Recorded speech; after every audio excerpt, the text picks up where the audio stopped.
Hi, everyone, and welcome to Virtual Talks at Google. I'm Tulene, and today I'll be moderating a talk with photographer and storyteller Jérôme Gence. Please welcome Jérôme to the stage. Hello, everyone. Hello, Taline. Thank you for the invitation. Hi. Thank you. Thank you for being here. My pleasure. So, Jérôme, you've been traveling the world to capture some fascinating stories about the way internet and new technology affect people's lives. Mm-hmm. And obviously, working at Google, I got very interested into that side of technology that you're exploring. And so we wanted to invite you to tell us more about those stories. So today we're going to share 4 photo reports that you have selected. And your work revolves mostly around the theme of connected world for disconnected people. Your photo stories have been published in a number of publications all over the world. Let me just mention a few. So the Le Monde, Stern, Der Spiegel, Die Zeit, the National Geographic website. Your work was shown at Visa pour l'Image, which is the International Photojournalism Festival. And actually this year at the same festival, you were awarded a prize. So congratulations for that. Thank you. And you were also, at the beginning of the year, one of the guest speakers for the National Geographic Storytellers Summit that took place in DC. Mm-hmm. So there's a lot going on for you right now. We're very happy to have you. You're going to walk us through these 4 photo reports. You're not just going to show us pictures, you're also going to tell us the story behind them, how you approach your work, how you get so close to people on a very intimate aspect, and also how you manage to maintain your activity because most of your work takes place in Asia, and you even managed to have your last work, which was published in May of 2020, taking place in Taiwan, although you were based in France at the time. So I think you'll have a good story there to tell us about. So let's start. Actually, I wanted to understand how this all started and how you got here. So my first question to you is, I know that what influenced you to start your journey with photography was actually a YouTube video. But it's not a video about a YouTuber doing a fancy demo of his photo gear. It's actually something more touching than that. So can you tell us a bit about that story? Yeah, sure. First of all, I would say virtuality has always been a big part of my life.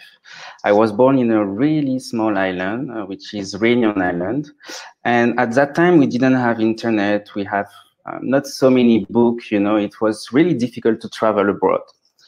But fortunately, one day, travelers, they came to my school. I was a little boy, and I was not good at school at all. And those travelers, they share with us a documentary on the wall of the classroom, which was about Nepal, the Himalayas. And for me, as a kid who grew up in this small island, I was completely fascinated, But in the meantime, after I moved to Paris and I had a master's degree, and after that I became a web analyst or data analyst, whatever you call this job. And I had a really nice job, good salary. Everything was perfect for me in Paris. But one day, it was a Sunday, I was catching up some late work at home.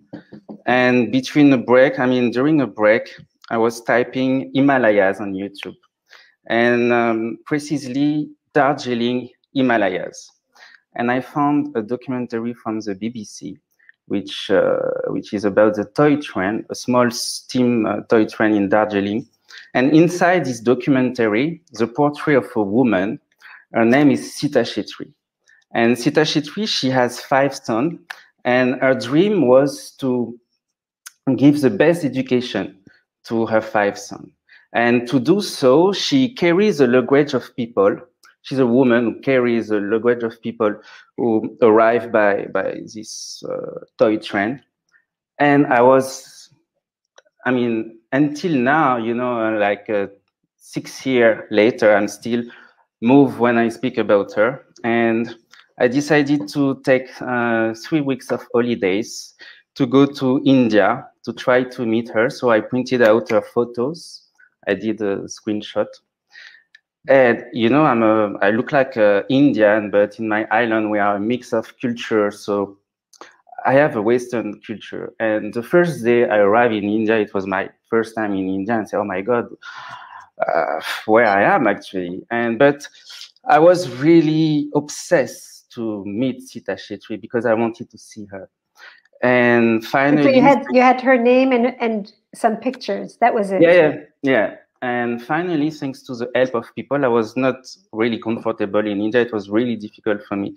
I managed to meet her the last day of my holiday in Darjeeling. Wow. And I literally cried in front of her.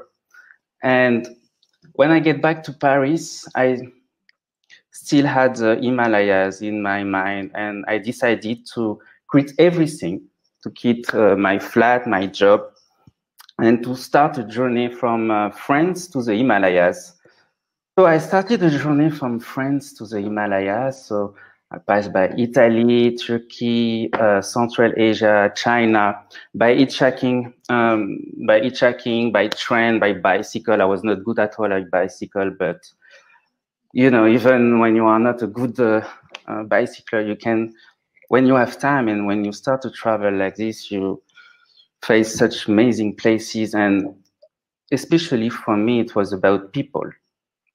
People who hosted me, people who travel with me, and people who help me, you know. And I discovered that as long as you have time, you know, and you just travel with a simple way, and with the bicycle, I used to be so tired, so people help me by just giving me some water, and I feel really, really touched by those people. And step by step, I passed by those countries, but one main problem was I don't speak the language. My French, English was not enough, so I found a way to photograph people in the country I was. So, and with the photo, I used to put them in a folder, you know, and country by country, I used to show to people the previous country I visited. So it was like a connection between all those people.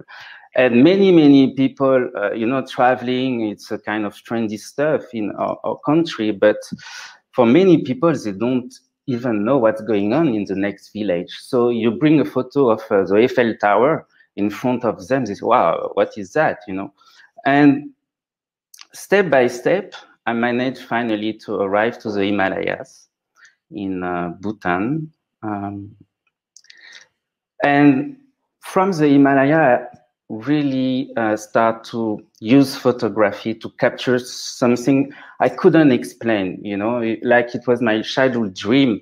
I was there, and you don't speak the language, but you help the people, and people, they learn from you, you learn from them. And I live with them for like 10 months. So in the jungle with the honey hunter of Nepal, hunting with them, sleeping under the caves.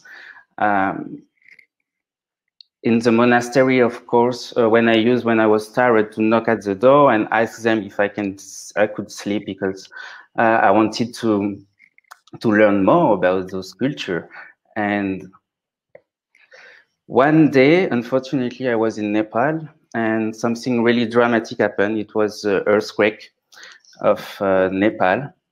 And in the middle of the chaos, I found this photo and this scene. And it reminded me something, that as long as you have light, even in the darkness, you still have hope. And this is really, really important. This photo is really dark, but I was watching those kids, and they was playing around the fire in the darkness. And I keep this photo in my notebook now when I travel, so I can remind me this every time I need. That's beautiful. Thank you for sharing your story and your personal journey, Jérôme. That's quite an abrupt transition, actually, from what we have seen in the mountains of Nepal and the trauma that it must have been to be by the side of people after this earthquake. But now we're actually starting with your first photo report, which actually got tremendous success, was published in many magazines all over the world. And it's called Geishas of the Internet, live streamers. And it's a subculture, let's say, that's very specific, very intriguing. And so I would love for you to tell us more about how you got into this environment, how you heard about it, and also, since this is such a closed and controlled environment, how you even managed to get in there. Yeah. So after the Himalayas, I wanted to have a review on my photos, because people was telling me, oh, you take great photo, but I didn't belong to this world of photography. So I just use the internet, actually, to contact Canon, because I had a small Canon camera, and I sent to them those photos, and they say, oh, wow, they replied to me and they say, this is really great photo. And I felt really touched, because I didn't expect a reply from a big brand as Canon. And also on the field, and this is really important, I would say, it's of course the connection you can get from internet, but also the people you can meet when you are on the field. And it's also about luck. And I've been lucky to meet Eric Valley, which is a really great photographer of the Himalaya. And he said to me, oh, dude, you take great photo, but it's not enough. What you need to do now is to tell story. But, I didn't have any idea about how to tell a story through photography. And he said to me, he gave to me this advice, which is, you must find a topic and you dive really deep inside, and you will find someone and you will explore the world. And so with this advice and this motivation, I started to travel in China. And I had a friend who is my assistant, and she's from Taiwan. Her name is Summer. And together we started to travel through China, and by hitchhiking also. And one day she felt bored, and she started to check her phone and using this app and of live streaming. And I said, wow, what are you doing? And she said to me, oh, you don't know about this? It's a live streaming app. I say, and she said to me, you have live streamer, and behind the screen, you have fans who, if they are happy about the live streamers, they offer a virtual gift to the live streamer. And a single virtual gift can cost thousands of euros. And I say, wow. So thousands of dollars, okay. Yeah, and I was really fascinated about this idea, and I said to her, oh, we really need to find the character, and so we did some research on the internet, and we managed to find the media agencies in China who manage the industry, I would say. And we knock at the door, and we arrive inside of this agency, like a modern factory, I would say, because even if it's in China, you have an atmosphere of startups there. So I was really surprised, and it was really nice because they trust us. And they say, okay, we're going to give you access to the studio and stuff, and you can photograph. I say, wow. And I discovered the concept inside the studio with the live streamers. And they explained to me, oh, now I'm connected, and we have like 10,000 of fans behind the screen. And they're sending to us like thousands of emoji every hour. And we work like all the day like this, and we make money thanks to the emoji. So they're actually working 24/7, right? There's always live streaming going on. Yeah, they can do that. And mostly what they do is they dance, they chat, and they sing for the fans. And something need to be understood is that the live streamers, they cannot see the fans. Only the fans can see the live streamer, of course. Okay. And so as a photographer, I said, but I want to photograph those invisible fans, you know.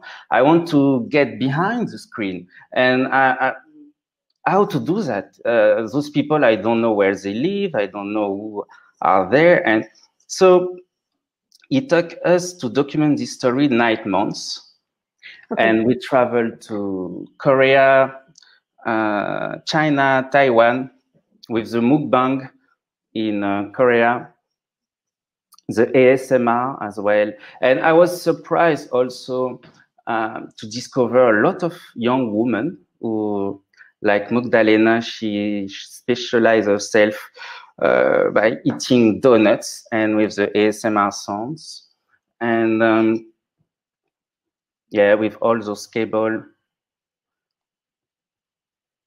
And so I use also, through my work, I use screenshot to document because it's a new tech concept. So people who read Le Figaro, as a photo reporter, I need to explain, you know, and so if for me it's clear, I need to use all kind of support to help the reader to understand the stories.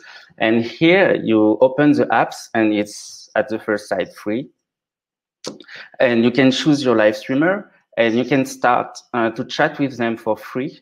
But if you want to get the attention, you have to pay like a credit. And after that, you can, with this credit, you can buy some emoji, and the emoji gonna blast in the middle of the screen. So the live streamer gets attention and she knows, oh, thank you for this. So behind this, I wanted to understand, but what push the fan to do so, you know? And so just a quick question, Jérôme. Does the live streamer know and recognize like which person sent her the emoji, and do they thank them in person? Or because you said they don't see the fans, right? They don't see the fan, but they have like a classical idol, if I can say this. They have a core base of fans. So every day some fans, they connect themselves to the same live streamer. So at the end, the live streamer, she knows who is behind the emoji, but officially they cannot meet. So that's why I link this to the geisha of the internet, because it's a modern way of this. Those live streamers, they entertain the fans, and I wanted to know why they need to do so. So finally, thanks to the amazing job of my assistant, who speaks Chinese, Korean, Japanese, we managed to, and the live streamer as well. And that's why also time, it's really important, because my difficulty, like as a photographer, is to get the access to the story.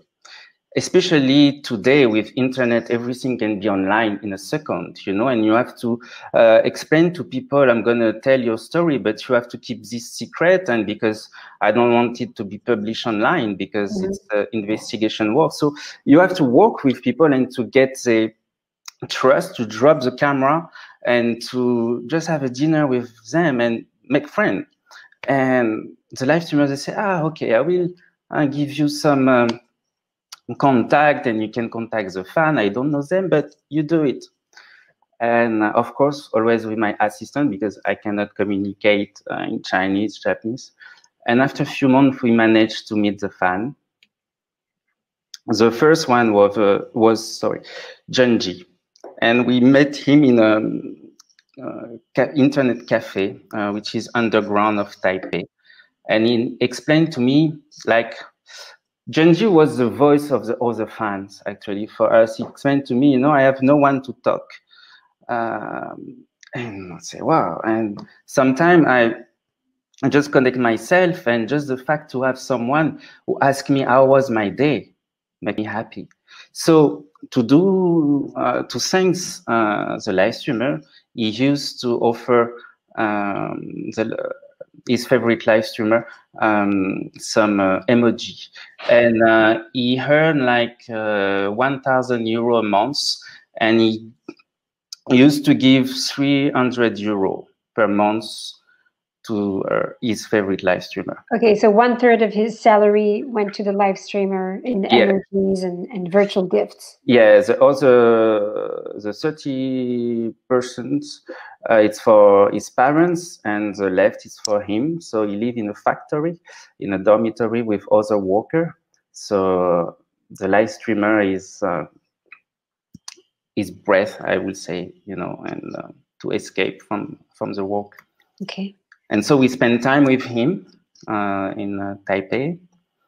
And we met also Guangdo. He's 32 now, 33. And which is really, really rare. We managed to come to his parents' home because he still lives at his parents' home.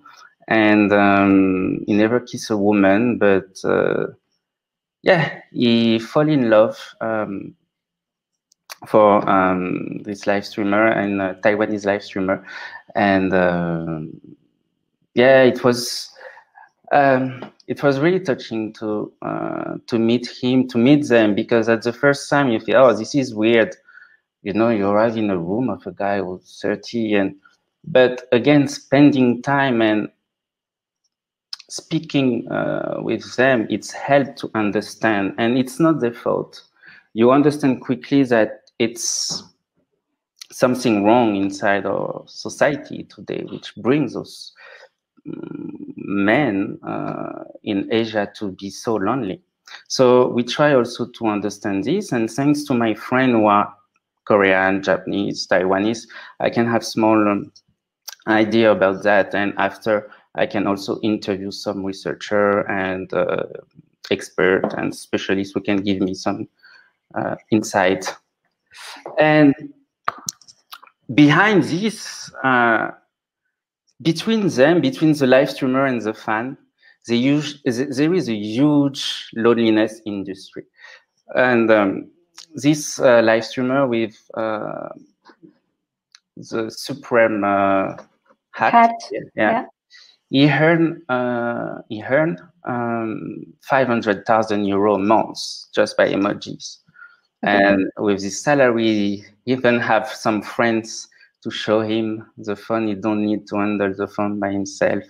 And the first thing he did is to buy some Louis Vuitton luxury goods, and a flat and a luxury car as well. Okay.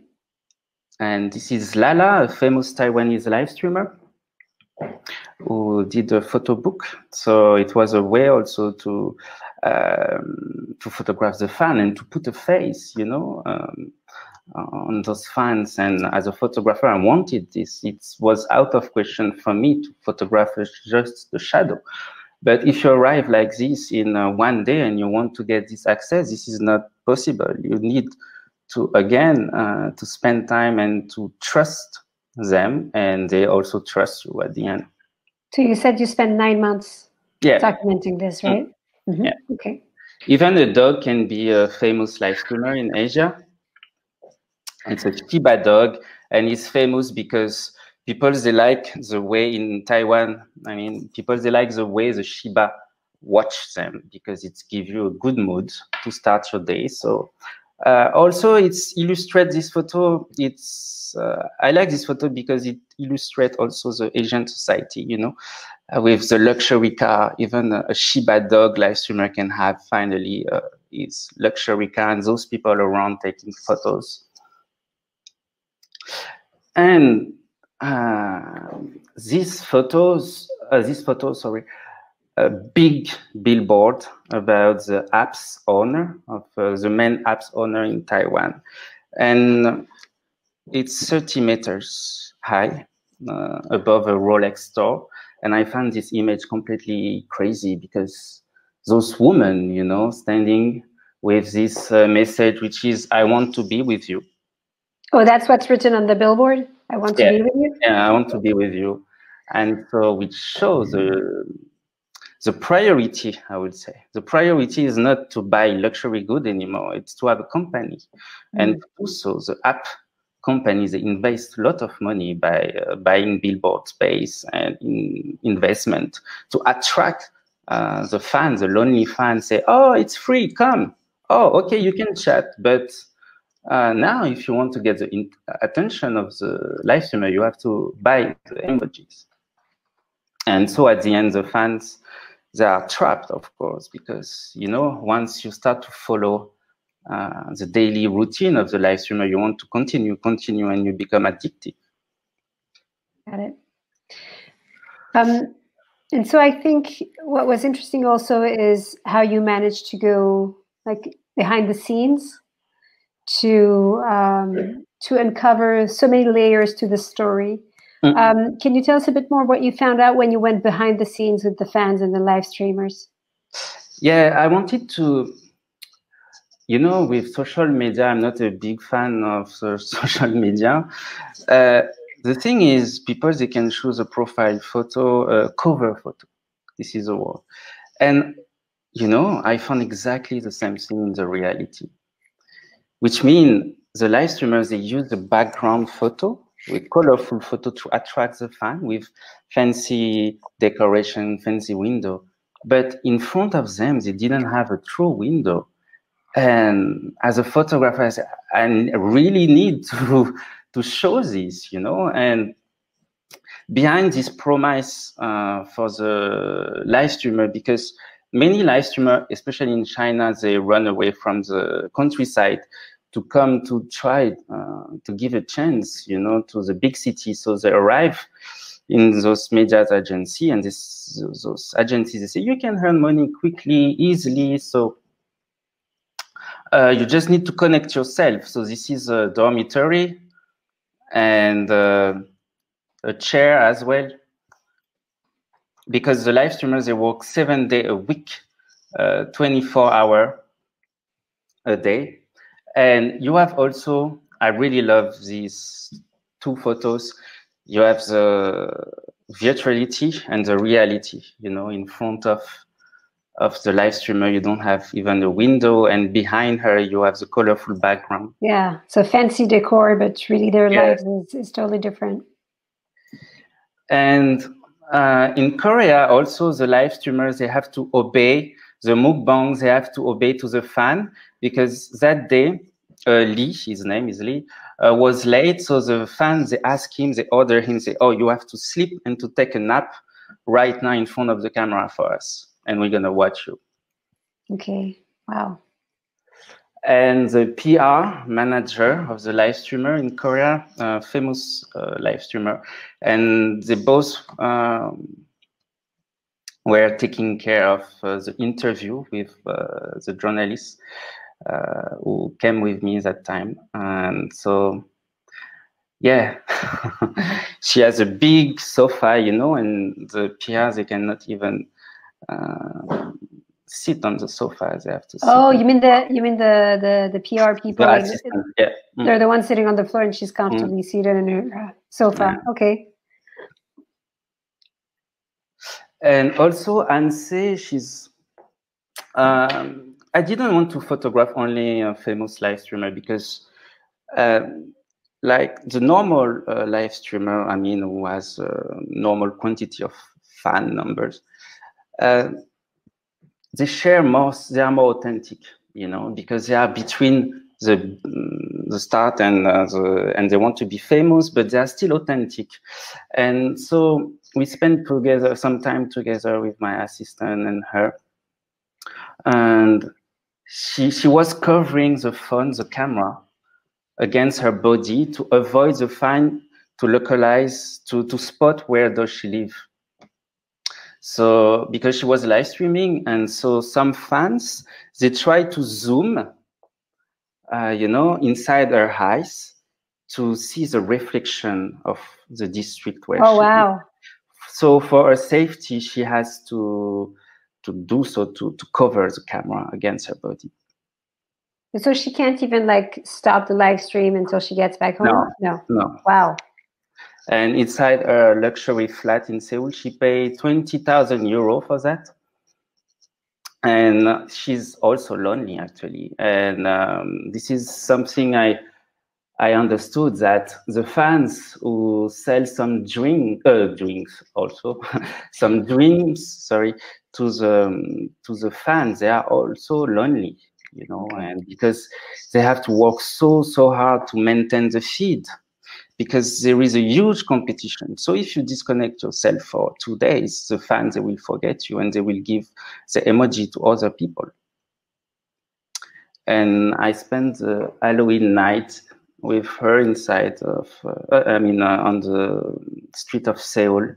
And it was before the pandemic, of course. I like those people with the mask. And today, with the place of the internet in our life, we all have a mask in some way. We have a virtual personality, and we have also in the reality. And with those, that's why I wanted to take those photos. And also the pressure on the woman, and say she was using a mask to make her skin whiter, to keep and finally, again, with the time, you find the true mask of the people. And she was crying in front of us. And she said, you know, I don't have life anymore. I promised dream to people, but I feel so exhausted at the end of the day. So I earn a lot of money, yeah, but I don't have any energy to meet someone, to meet my friends. So it was kind of a reminder for me, and I think also for the people I work with. And what we discover is that there is no time for those human beings to complain, because there are new concepts which are really well motivated to attract the lonely fan. Okay. Well, that's a really strong, very powerful story. And your second story, the second one you selected for us, is very intriguing as well. Probably something that we have less heard of than live streamers, but definitely very interesting. So the second story is called Virtual Singers, I Love a Hologram. Yeah. And can you tell us more about the first time that you met with a performing hologram? Yeah, Summer and I were searching a story by traveling in China again, right after the live streamer. And I wanted to keep documenting the new technology stuff world. And one day we found a virtual singer. I said, wow, what is this kind of voice? This is unreal, you know? And we cannot play, unfortunately, the song today, but I invite you guys to type her name. She's really, really popular. She's even like a god, you will see. And I said to Summer, we need to dive again and to document this story. And she said to me, oh no, again, new technology. And but I think we have something. We really need to meet those pop stars. But and this one is mostly in Japan, right? Yeah, in Japan, China also, they have their own virtual singer now. Okay. And Taiwan. And so in the same way, we try to contact the producer, and they open the door to us, and they even invite her to the concert, to the backstage. And when I discovered those people was crying for an hologram, I say, my God, I cannot believe that. And it looks like it was a huge concert. Like, it looks like there are thousands of people just for a hologram. 1,000 of people. It's like this concert was at Mercedes-Benz Stadium in Shanghai, which usually a big pop star they perform, and like Justin Bieber, and now it's the turn of Hatsune Miku. This one was in Paris, yeah, during the Yellow Vest protest, yeah. So her name is, she has a name, she's called Hatsune Miku, right? Hatsune Miku, yeah. Okay. And also this slide, because as photographer, my photo reporter I pay a lot of attention to when I pick up a story. To me, it must mean something. I mean, I want to help people to discover a concept, but which also kind of illustrate what's going on inside our society. So in that way, my job as a data or web analyst helped me a lot, because when you spend 9 months with people and different kind of people, you collect a lot of information. You see many kind of scene, and at the end you have to tell a story. And a story, it's a beginning, a start, I mean, a middle and a end. So you have to summarize everything and to make a story which can be contained and explained in 10 pages in a magazine, which is already huge nowadays for a printed magazine. So that's why it's, yeah, the link between my job as a data analyst and storytelling, it's quite important to me. Because you don't necessarily know which story you're going to tell until you start deep diving in it and understanding the some of the layers of the story, and then it all makes sense. Just like when you're observing data, and then you finally understand, and you have an insight in a certain way, right? You have you feel, it's your feeling, you know. Okay. And for me, the first feeling I have, it's wow, like this, wow. I want to understand. I need to understand this, and to turn the problem in a many. Don't stay in your own vision, because this is a worst scam ever. You know, you are convinced about something and you want to tell this story. No, you have to meet the people who are behind the industry. You have to understand the fans, the live streamer, and at the end, you have to be kind of neutral. Actually, you. Right. Of course, for instance, in virtual singers, there are pro part and you know, bad part. It's like this, and it's not my responsibility to say to people this is good and this is not good. Of course. And this fan, I met him in Taiwan. He say, you know, you guys, you have churches, you have mosques, you have God to pray, and for us we have the virtual idol, and there are countless of possibility, because it's only depend of your imagination. And they are really clever, and I like to spend time with them, because, and that's why I also telling their story, it's important for me, because no one cares about them. You know, they are considered to be like geek, to be clever, intelligent, but those guys are going to design, you know, the new tools in few years, and the new tools are going to help people in their daily life. So we have also, as a storyteller, to try to understand the point of view, and it's really interesting. It's, I mean, and I love that, because I work with Summer, who is a woman. So at the beginning, it's always weird, but after that, we become friends. And they start to speak, because they don't have anyone.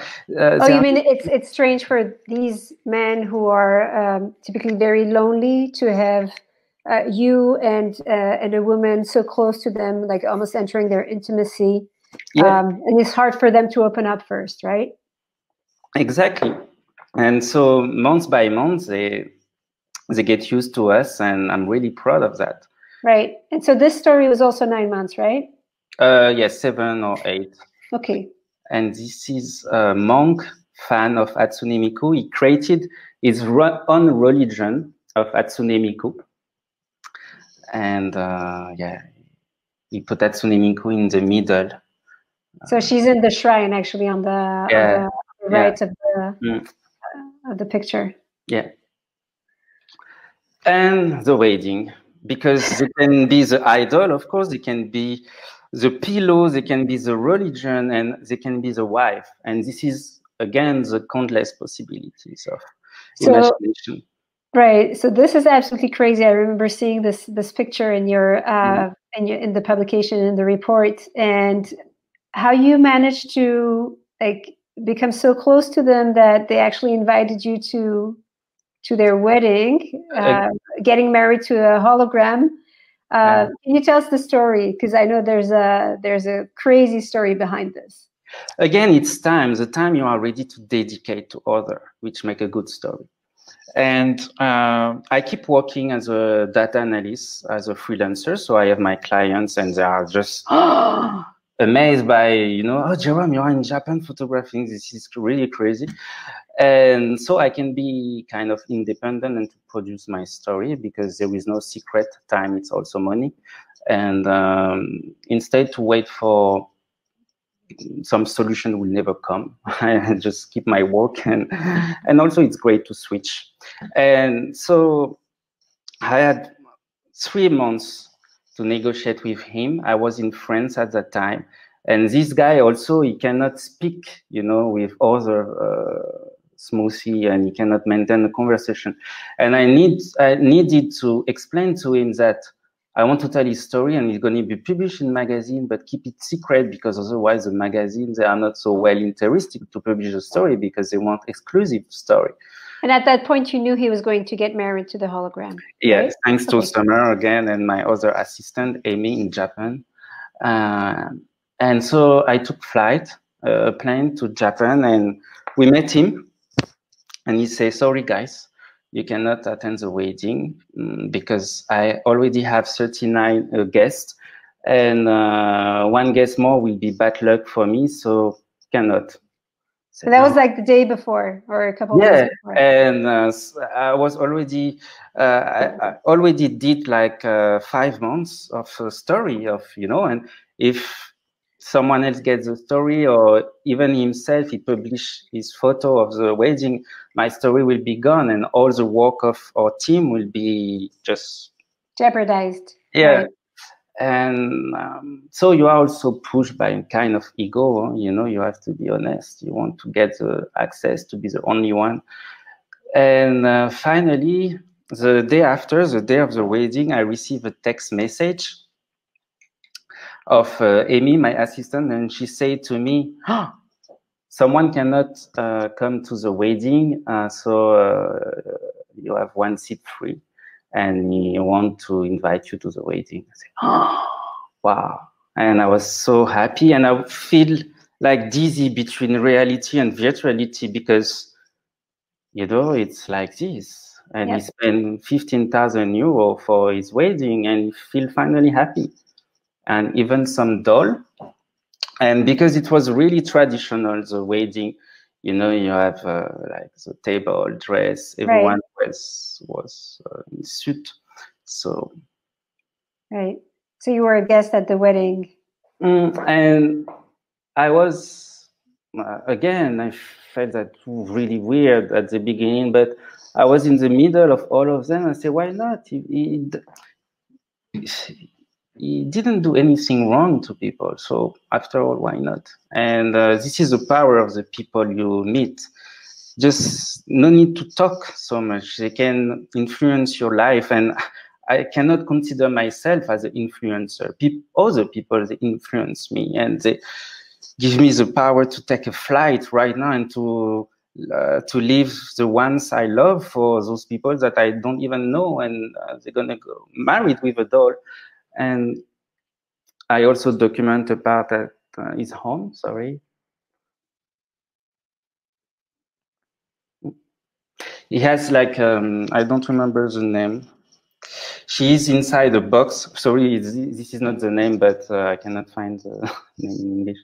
It's like it creates the hologram within like some sort of a like glass box, right? Yeah, and he pushed the button and she appears and she can speak with some artificial intelligence. She can speak some basic sentences like, hey, how are you today? Are you good? And so. Okay. And Roger, which is a researcher about DNA, and he loves also Hatsune Miku. He has 1,000 goodies at his home. Wow. He lives alone, of course. And he traveled all over the world to follow her to the concert and at the University of Tokyo. And so you can realize the trust, and I feel really touched all the time. They even invite me to their office, and so that's in his office at the University of Tokyo? Office. Yeah. Wow. Because you said he's like a really like big researcher, right? Yeah, on DNA, human DNA. Okay. It's a really long title. I don't remember Okay. exactly, but he's a really intelligent person. Cool. And of course, he tweets everything about her. So he photograph, he document their life together. And in Paris, I was in Paris, and so I helped him to deal with French because he doesn't speak French. And it was this one in the Eiffel Tower. And I found this scene really interesting because it illustrates to me our society, you know, the place of the mobile phone, and which one is the best, I cannot say by myself, but they seems all happy. And yeah. But my goal as photo reporter is to show what I feel touched about, something which called me, and I took this photo. Okay.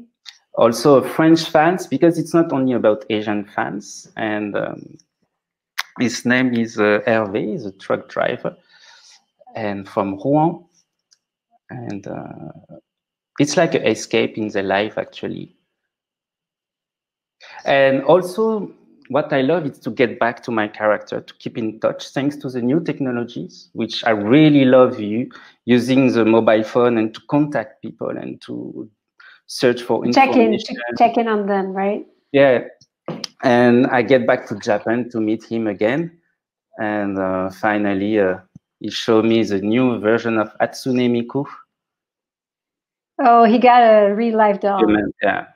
And but he was really touched by the fact that Summer and we brought for him a copy of the printing magazine, and he understood our job. I said, but you work really hard for only a few pages. And but at least it will last forever, like Hatsune Miku. Cool. Okay. So, Jérôme, for this report, you just have one picture, because I believe that the report was actually awarded a prize, and so the pictures are confidential except for this one. Let's just take, if you agree, just 1 minute so that we can cover the rest, like the final report that you wanted to share, and then we'll take some of the questions from the audience. So if you just want to spend like a minute on this one, that'd be great. I wanted to document as a remote worker because I'm one of them. And now, since no matter the title, you can call these digital nomads, there is no importance to me. But the fact I was interested about, it's, you know, when I was at my office in Paris, you have this impression that your job is saving the world, you know, like when you work in a digital world, you are like the new god, you know, of the world.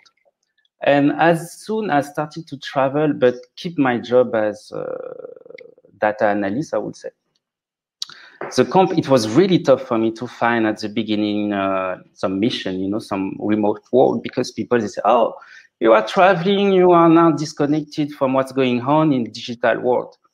And only by this photo, I want to explain that I feel more connected to others, because by traveling, and you don't need to travel far, you need to accept the fact that others will have an influence inside of yourself, you know. I felt bored, so I started my journey, and people, they show me many things that most of them I forgot. But for the small thing which left, it kind of changed my life. And with the digital nomad, I wanted to show this, that why those young people, mostly from Western countries, they want to run away from the US, from the Europe, to give a chance to some other places, like in Bali, like in Vietnam. And what I found, it's of course for economic reason, but there is a lack in our countries of connection, human to human. And I remember this sentence in Bali, the co-working space, they say, here you will find human to human place to attract the remote worker. Right. So next year I will show you the rest of the photo. Excellent. Then we'll have to invite you again. All right, let's take, if you agree, Jérôme, let's go very quickly on your last report so that we can take the questions, because we have quite a few. And so this final story is on the way that Taiwan dealt with the COVID pandemic efficiently and with quite a bit of serenity. And this was your latest published story, because it was published back in May of this year. So if you want to go through quickly and tell us a bit more about that. The purpose of this story is to show, I missed my, no, I didn't miss my flight, but the day before the lockdown in Paris, my flight to Taiwan was canceled. So I had Summer on the phone, sorry, because I was locked down in Paris. And she was showing me the normal daily life in Taiwan. You know, people, they are not locked down, and say, oh, wow. And some basic daily routine in Taiwan was something exceptional for me. And so this is the backstage of our report. So I asked her to put on a small Canon DSLR smartphone. And so we can video call, and she can I can guide. Showed you places around. Yeah, interview the people, and we managed to make the story like this by using actually different way of new technologies. So we document, the life of the people. For me, it was exceptional. You know, these photos are not my best photo, but how we managed to took them, and this normality, which was exceptional for me, get all my attention. People waiting for the bus, the metro, the market without any social distance, you know, and drinking tea, and the pharmacy. She was selling even baozi, which is a kind of bread, Chinese bread, in the pharmacy. And the quick reply of Taiwan by using new technology as well, automatic vendor machine like this, to limit the pandemic. Yeah. And, oh, sorry. At the school, also the kids, even the kids, they protect them.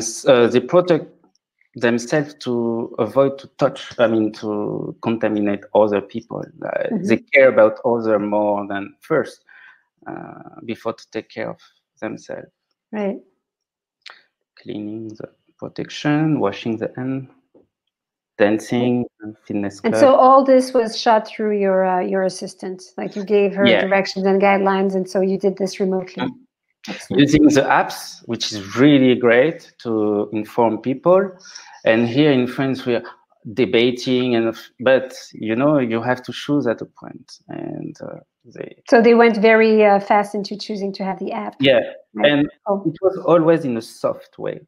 By using a small dog, you know, it's not like, oh, you're gonna be tracked and we're gonna collect this, and and even, you know, this fact, which is people, they can decide to offer the mask to foreign country because they don't need it anymore. If they don't need it, because they are safe in Taiwan. And, and I would like to finish by this woman who. The reason of all those stories, I will say. And for her, I left all my life, and her name is Sita Shetri. Yeah. Okay, so we're closing the loop. She was the one in the YouTube YouTube documentary, right? Yeah. Okay, excellent. Thank you so much, Jérôme. Let's take a few questions from the audience. Yes. It's going to come on the screen for us to see.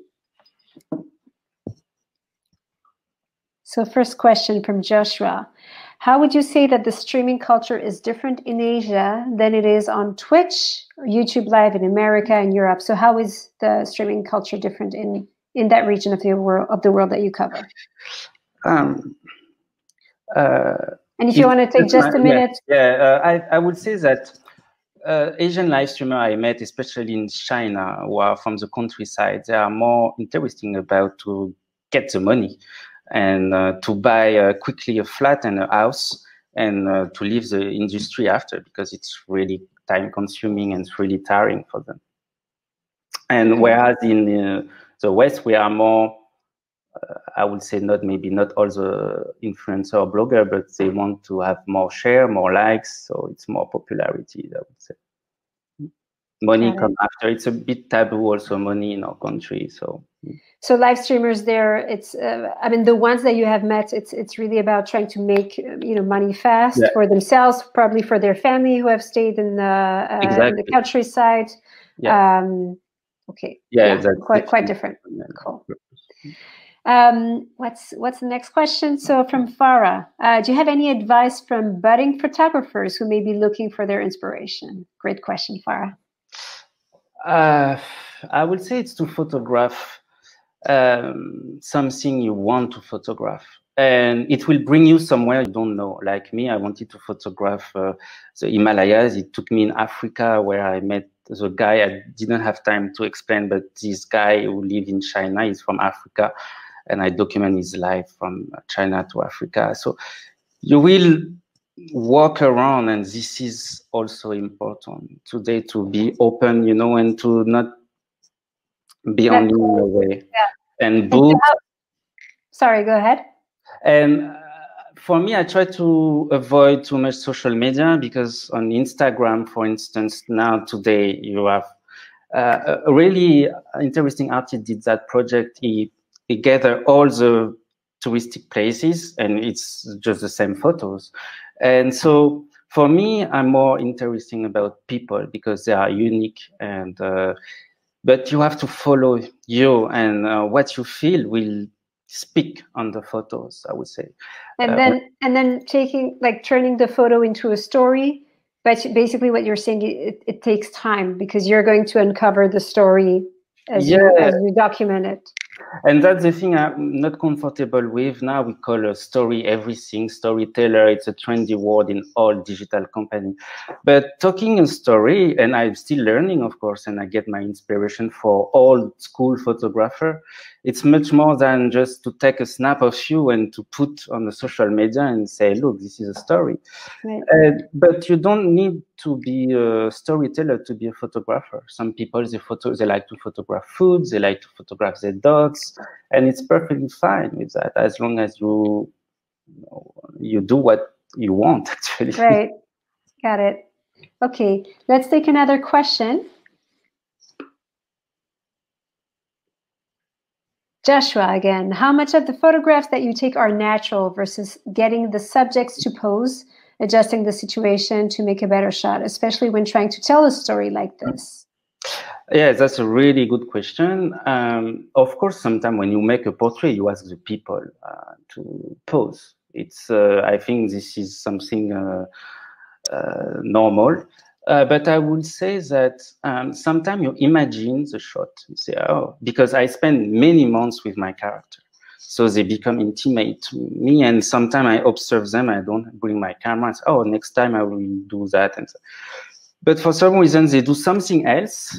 And you photograph it by accident. And you even have a better result. So it's just depends. It's, I think it's,